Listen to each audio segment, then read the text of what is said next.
Ciao tifosi del Napoli! La nostra squadra sta sempre cercando di migliorarsi per ottenere risultati sempre migliori. Oggi abbiamo una notizia esclusiva riguardo al futuro di uno dei nostri giocatori chiave.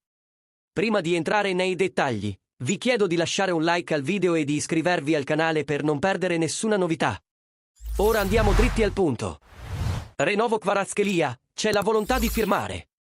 Il Napoli ha detto no al PSG, e la reazione di Conte è stata decisiva.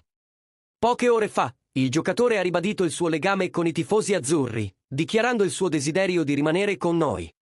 Su questa base, sono in corso le trattative per un nuovo stipendio e una clausola di rescissione simile a quella di Osimhen.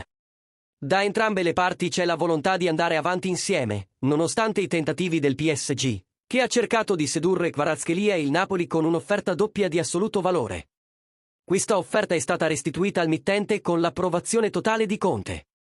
Il nostro nuovo allenatore, Antonio Conte, ha mostrato piena fiducia nel progetto Napoli e nel talento di Kvaratskhelia.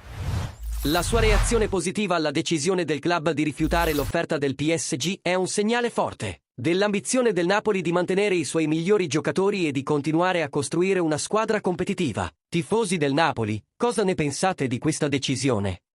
Siete felici che Kvaratskhelia rimanga con noi? E quanto è importante per voi vedere il club respingere le offerte dei grandi club europei per mantenere i nostri talenti? Lasciate le vostre opinioni nei commenti, perché sono molto importanti per la nostra comunità di tifosi.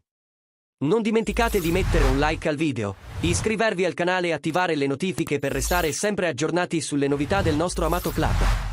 Restate sintonizzati, perché nelle prossime settimane avremo ancora più notizie sul futuro del Napoli.